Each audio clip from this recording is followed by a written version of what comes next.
भगवान बुद्ध ने संसार के दुखों को समझने और उनके अंत का मार्ग दिखाने के लिए जो शिक्षा दी है, वह आज भी उतनी ही प्रासंगिक है। उन्होंने हमें सिखाया कि जीवन के दुखों का कारण हमारी अपनी इच्छाएं और मोह है, और यदि हम इनसे मुक्त हो जाएं और सही मार्ग का अनुसरण करें, तो हम अपने जीवन में सच्ची शांति और मोक्ष प्राप्त कर सकते हैं। दोस्तों, आज इस कहानी के जरिए भगवान बुद्ध, जो कि भोग विलास का जीवन जी सकते थे, वो क्यों सन्यासी बनकर और मोह माया त्याग कर सत्य की तलाश में गए? क्या कारण था कि उन्हें ये सुख वैभव रास नहीं आया? आगे इस कहानी में जानेंगे, तो कहानी में अंत तक बने रहिए। बहुत समय पहले मगध राज्य के राजा विमल का शासन था। राजा विमल एक शक्तिशाली और समृद्ध राजा थे, लेकिन उनकी एक बड़ी चिंता थी, उनका बेटा राजकुमार सिद्धार्थ। राजकुमार सिद्धार्थ बचपन से ही अपनी गहरी संवेदनशीलता और विचारशीलता के लिए जाने जाते थे। वह अपने चारों ओर के दुख और पीड़ा को देखकर अक्सर चिंतित रहते थे। उन्हें राजमहल के अंदर की सुख सुविधाएं और वैभविकता का जीवन कभी आकर्षित नहीं करते थे। उनके मन में एक ही सवाल गूंजता था, दुख क्यों होता है और इसका अंत कैसे हो सकता है? राजा विमल ने सिद्धार्थ को एक विलासितापूर्ण जीवन देने की पूरी कोशिश की, ताकि उनका ध्यान दुख और पीड़ा से हटे। लेकिन सिद्धार्थ का हृदय इस सांसारिक सुखों से परे किसी अन्य सत्य की खोज में था। उनका मन समाज की अनसुलझी पीड़ा और दुख की ओर आकृष्ट था, और वे इस जिज्ञासा से ग्रस्त थे कि इस दुख का कारण क्या है। एक दिन जब सिद्धार्थ युवा थे, उन्होंने अपने सारथी चन्ना से अनुरोध किया कि वे उन्हें महल से बाहर ले जाएं। उन्होंने महल के बाहर की दुनिया कभी नहीं देखी थी, क्योंकि राजा विमल ने सदैव उन्हें महल की चार दीवारों में ही सीमित रखा था, ताकि वे जीवन की कठिनाइयों से अनभिज्ञ रहे। लेकिन एक दिन चन्ना ने उनकी इच्छा पूरी की और उन्हें नगर भ्रमण पर ले गए। इस यात्रा ने राजकुमार सिद्धार्थ के जीवन को हमेशा के लिए बदल दिया था। आगे सुनिए। महल के बाहर सिद्धार्थ ने चार दृश्य देखे, जिन्होंने उन्हें गहरे स्तर पर प्रभावित किया।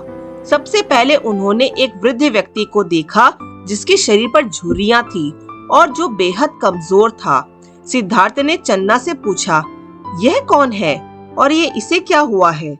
चन्ना ने कहा, यह वृद्ध अवस्था है राजकुमार, हर कोई एक दिन बूढ़ा होता है। सिद्धार्थ यह सुनकर चौंक गए। उन्होंने सोचा, तो एक दिन मैं भी बूढ़ा हो जाऊंगा। क्या हर कोई इससे गुजरता है? यह विचार उनके मन को बेचैन कर रहे थे। आगे बढ़ते हुए उन्होंने एक बीमार व्यक्ति को देखा, जो बेहद पीड़ित था। सिद्धार्थ ने फिर पूछा, इस व्यक्ति को क्या हुआ है? चन्ना ने उत्तर दिया, यह बीमारी है राजकुमार, हर व्यक्ति को कभी न कभी बीमारी का सामना करना पड़ता है।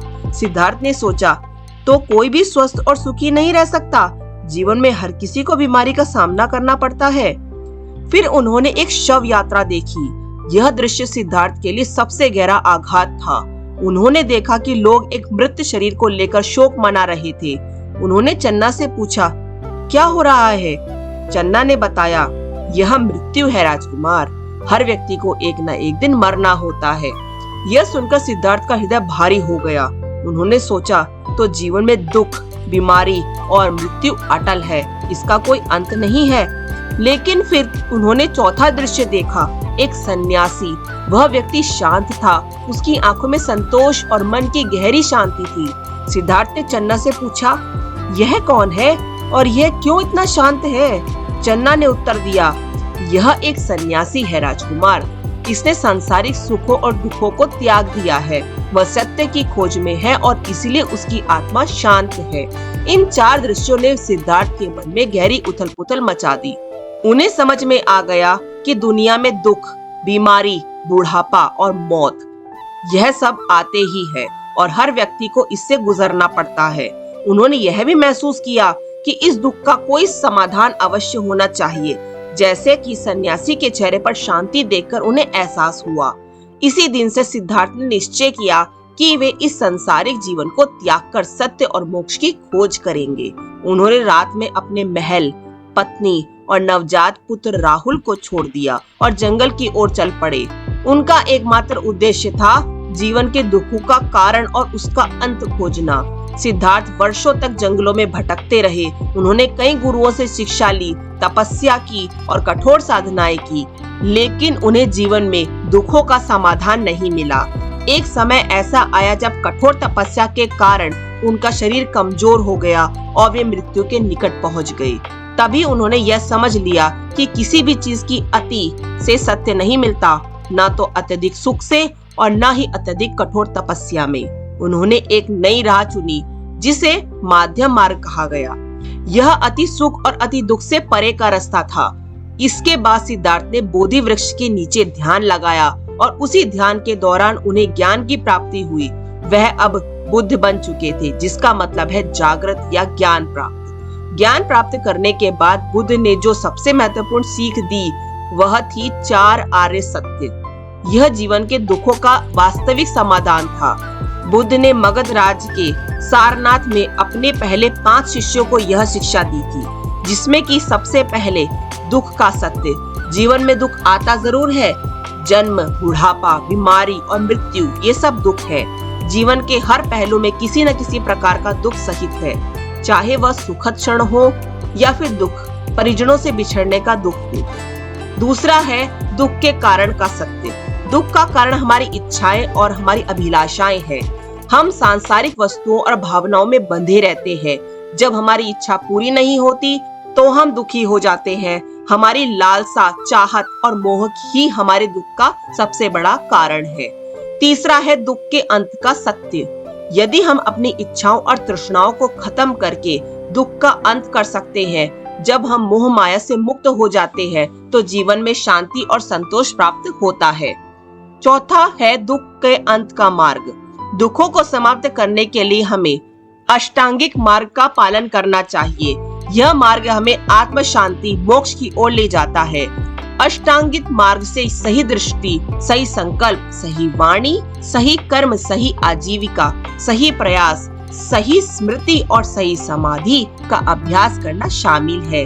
बुद्ध के अनुसार अष्टांगिक मार्ग के दुखों के अंत का वास्तविक रास्ता है। इस मार्ग का पालन करने से हम अपने जीवन में संतुलन और शांति ला सकते हैं, जिसके लिए सही दृष्टि से जीवन के सत्य को समझना, दुख के कारणों को जाना जा सकता है। सही संकल्प, जिससे अहिंसा, सत्य और आत्म संयम का संकल्प लिया जाता है। सही वाणी, जिसके जरिए सत्य बोलना, झूठ, अपशब्द, अनावश्यक बातों से बचा जा सकता है। सही कर्म, जिससे नैतिक और सही कार्य करना जो किसी को हानि ना पहुंचाए, ऐसे मार्ग को लेना है।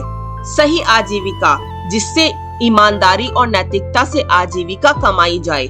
सही प्रयास, जो जीवन में नैतिकता, शांति और ध्यान के मार्ग पर निरंतर प्रयास करे। सही स्मृति, जहां अपने विचारों और भावनाओं के प्रति सतर्क रहना और उनका सही अवलोकन करना सीख सके। सही समाधि, जहां ध्यान और आत्म विचार के माध्यम से मानसिक शांति और आत्मज्ञान प्राप्त किया जा सके। राजकुमार सिद्धार्थ ने बुद्ध बनने की कहानी और 4 आर्य सत्य अष्टांगिक मार्ग की शिक्षा जल्द ही पूरे मगध राज्य में फैला दी। राजा विमल ने भी इन शिक्षाओं को सुना, उन्हें समझने के बुद्ध से मिलने का निश्चय किया। राजा ने बुद्ध को अपने दरबार में आमंत्रित किया और उनसे पूछा, हे भगवान, मैं एक शक्तिशाली राजा हूँ, मेरे पास सब कुछ है, फिर भी मैं दुखी क्यों हूँ? क्या मेरे जीवन में दुख का कोई अंत हो सकता है? बुद्ध ने राजा की ओर ध्यानपूर्वक देखा और कहा, राजन, तुम्हारे दुख का कारण तुम्हारी इच्छाएं और मोह है। तुम्हारा मन सांसारिक सुखों में अटका हुआ है। यदि तुम इन इच्छाओं से मुक्त हो जाओ और अष्टांगिक मार्ग का पालन करो, तो तुम अपने जीवन में शांति और मोक्ष पा सकते हो। राजा विमल ने बुद्ध की शिक्षा को अपने जीवन में अपनाया। उन्होंने अष्टांगिक मार्ग का पालन करना शुरू किया और धीरे धीरे उनके जीवन से दुख समाप्त होने लगे। उनके मन में जो अशांति थी वह बुद्ध की शिक्षाओं के मार्गदर्शन से शांत हो गई। उन्होंने अपने जीवन में भी बुद्ध के सिद्धांतों का प्रचार किया, जिससे उनके राज्य के लोगों को भी शांति और सुख का अनुभव होने लगा। तो दोस्तों, भगवान बुद्ध के जीवन का वृतांत कैसा लगा? यदि आपको यह वीडियो पसंद आई हो तो मेरे वीडियो को लाइक और चैनल को सब्सक्राइब जरूर करें।